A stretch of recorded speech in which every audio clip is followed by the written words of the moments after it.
Good afternoon, everyone. This presentation presents a discussion on the legal basis of teachers as persons in authority. The importance of this dimension in the life of teachers cannot be overemphasized. In several instances, the authority of the teacher had been put to the limelight. So now, with this topic is to discuss the legalities behind the phrase teachers as persons in authority. In Section 1, Article 152 on the Revised Penal Code is amended as follows. Persons in authority who shall be deemed as such.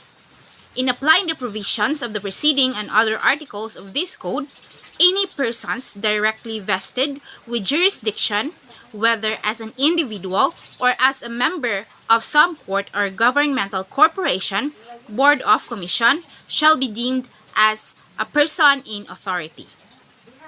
So now, let's talk about the following persons who are called as authorities. These are the municipal mayor, provincial fiscals, municipal councilors, and barangay chairman. On the other hand, teachers are not person in authority since they are not directly vested with jurisdiction or power to govern and execute laws. But by the legal fiction and because of the provisions of Commonwealth Act 578, duly amended by Article 152 of the Revised Penal Code, teachers became persons in authority. The purpose of this amendment is likely to ensure that teachers, professors, and individuals are responsible for the supervision of educational institutions that have the necessary authority and protection when carrying out their duties and responsibilities.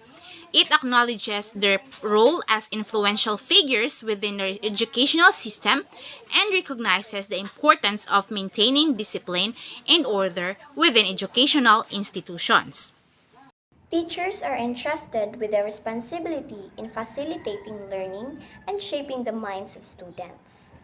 Teachers are entrusted with this responsibility, and because they are entrusted, and because of this trust given by the society, they have the power and authority to facilitate the learning of the students.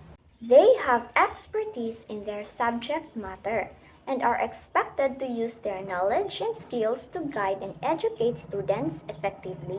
So teachers, as a source of knowledge, they are expert to their subject matter, and with this expertise, they are expected to share this to their students, to guide and educate their students effectively. For example, in classroom management, teachers have the authority to establish rules, set expectations, and manage the behavior of students within the classroom. Teachers also possess specialized knowledge and expertise in their subject areas where they have the power to impart knowledge, shape students in understanding, and influence their intellectual development. Next is the evaluation and grading. Teachers have the authority to evaluate and grade students' work, providing feedback on their performance and progress, which is significant on students' academic achievements and future opportunities. Duty of care.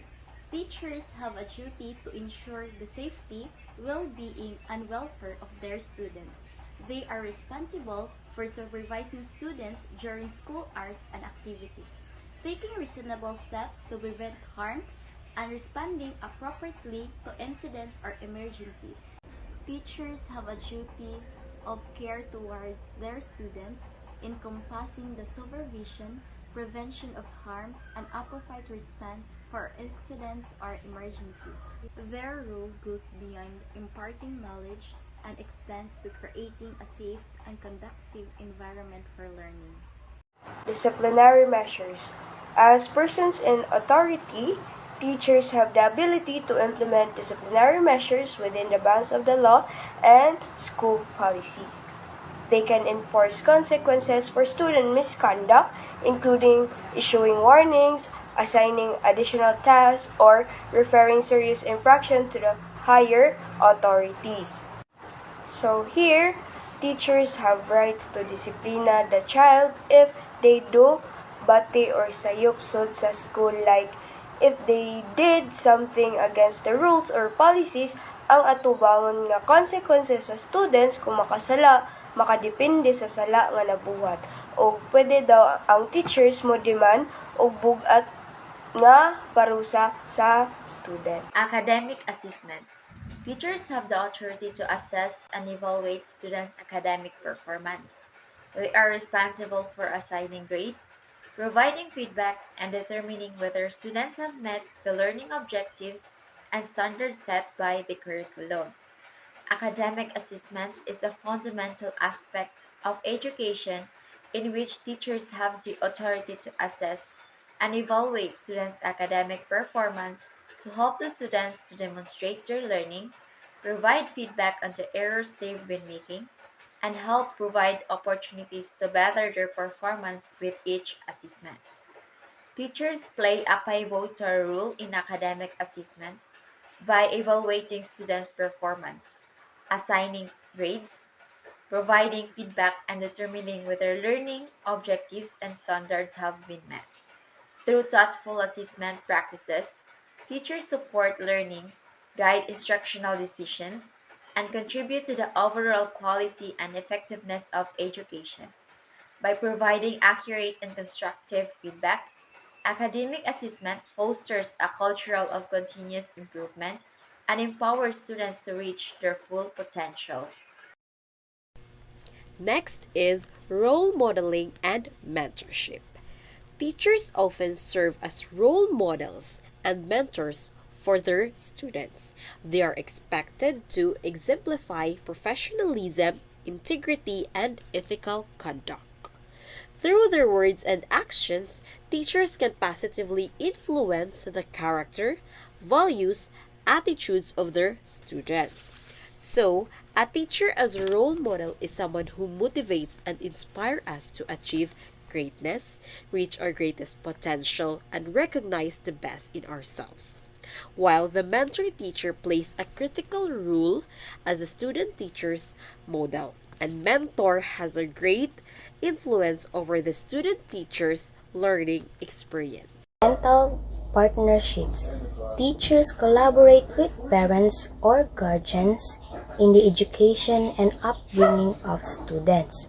They may communicate with parents about their child's progress, behavior, and any concerns, working together to support the child's development.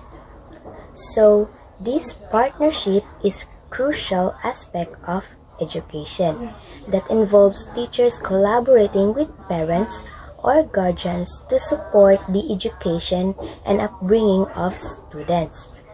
Regular and open lines of communication enable teachers to provide updates on a student's progress, behavior, and any concerns that may arise in classroom.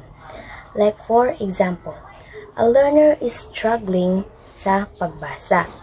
The teacher can set up a meeting with the parent or guardian that their child is di pa kaayo kabalo mobasa, so that the teacher and the parent can come up with a solution that they can do at home so that the child will not only learn in school but as well as in their homes.